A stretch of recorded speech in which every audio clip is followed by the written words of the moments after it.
All right, this is our Kawasaki Tecate 4 ATV stand.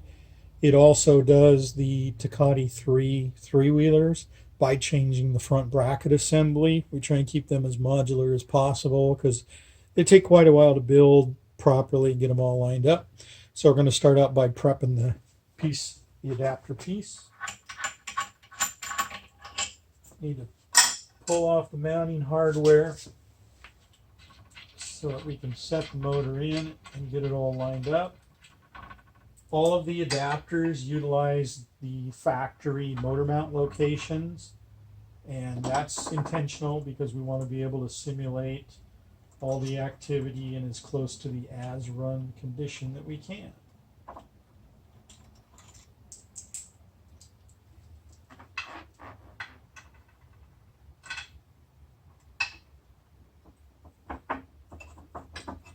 All right, now that we have this all apart, we're going to go get an engine, and we're going to set an engine in the stand.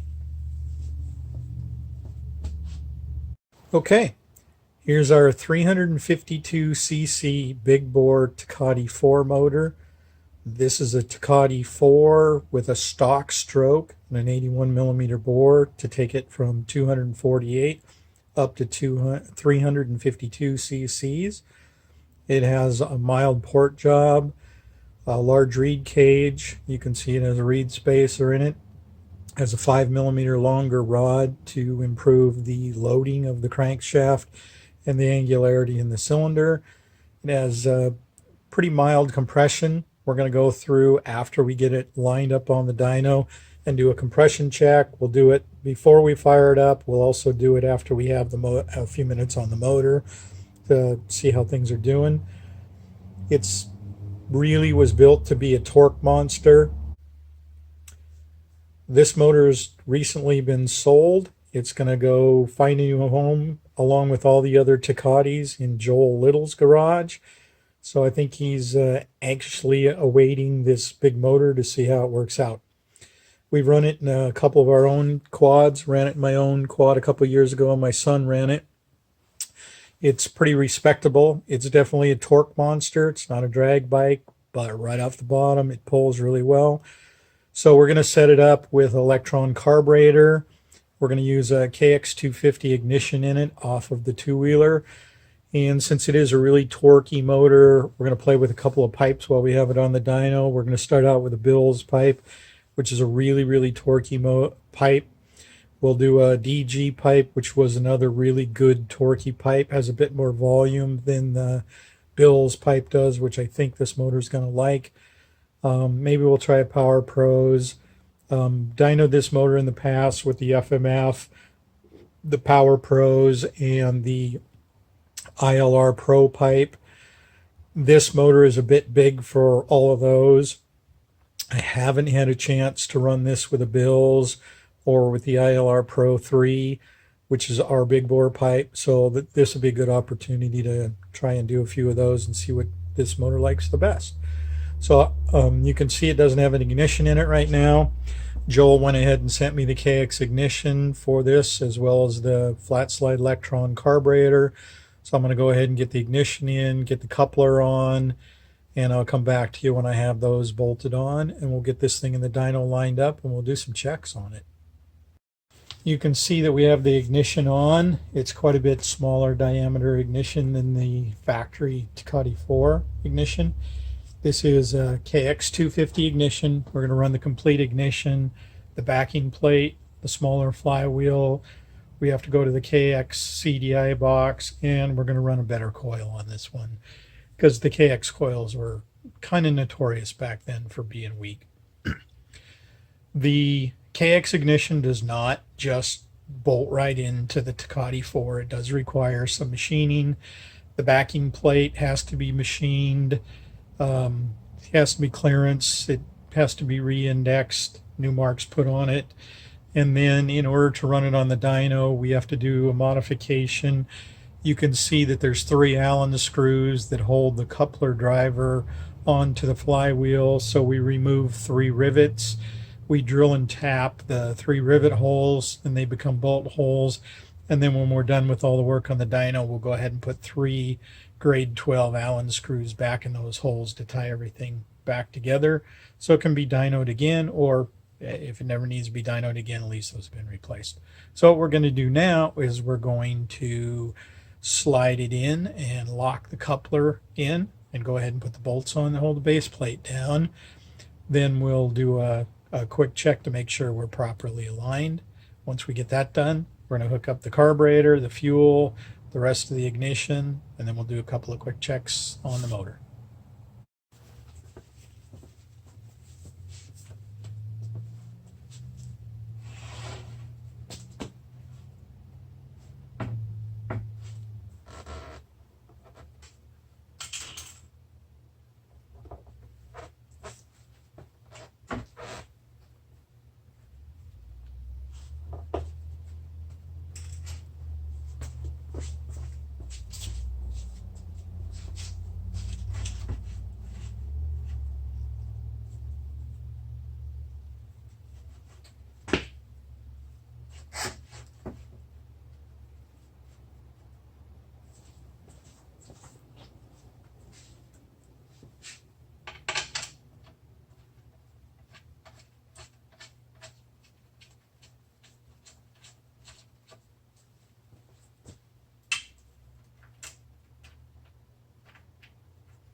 Okay, there you go. It's that simple. I'm going to go ahead and snug up those bolts and get the rest of the equipment out, the carburetor, cables, all that kind of stuff, so we can get it ready to turn over, do our compression check, squish, things like that.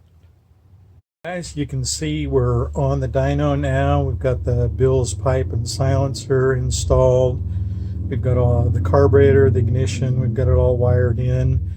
Got water all hooked up, so we're just about ready to give it the first start. Let me give you a quick walk around, then we're going to do a compression check and fire this bad boy up.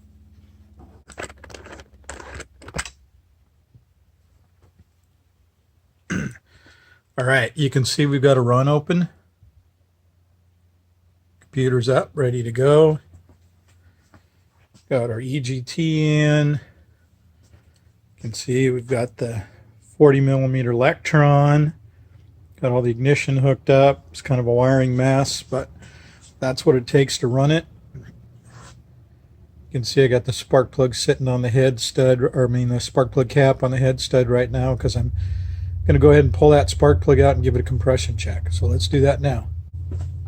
Spark plug out.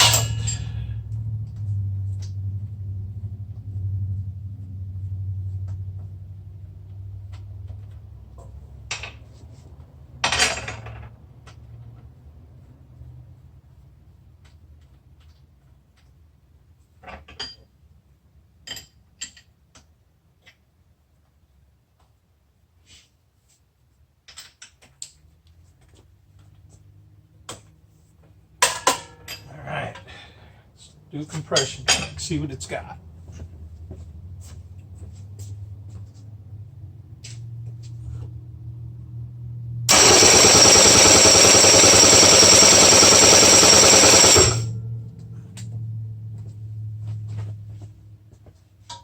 All right, so right now we're at 175 psi. Motor's been sitting for a while on the bench, hasn't been run, so that's a little bit lower. I like to have this one about 185, 190, but that's pretty good. Let's go ahead and take the compression tester off, get it fired up, put a little bit of time on it, see if those bring the seat back in the way we want them to. All right, spark plug back in, got the ignition all hooked back up. Let's see if this thing fires up.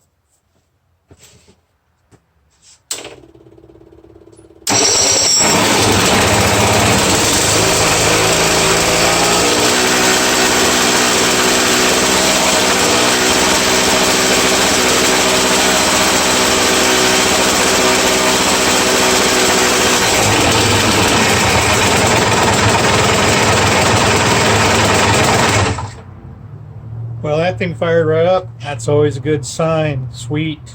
All right. So I dry fire all my motors. First time they get fired up, they don't have any water in them at all. Doesn't hurt the motor at all. You just can't run them very long before they get too hot. So run them about that long. I'm gonna go around and check all the head nuts, give it a retorque, check the base nuts, go ahead and top it off with water, and I'm gonna make a short pull. So I got the water in the motor, made a couple of real quick fire up, warm up, cycle it up and down a couple times, shut it down. Then I made a real quick pass just to see, make sure everything was good and tight before I really leaned on it hard. And it didn't want to pull very well. It was a little bit lazy.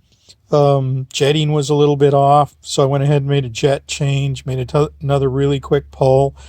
It just didn't seem to respond. It was acting like the timing was really retarded. So I went ahead and popped the top off. And this is the spacer plate that goes underneath the cylinder. And this is the base gasket. And if you look really close right there, you'll be able to see where the base gasket has sucked in. And it was just enough to get a little tiny air leak. And you can see from this side right there, it's just starting to suck in. And on that side, it was just a little bit as well, too. Now, this motor was built quite a few years ago. It was my personal motor. I ran it a couple of times, and then my son ran it for a little bit. And when we built his last bike, we went ahead and pulled it out because we did the hybrid motor.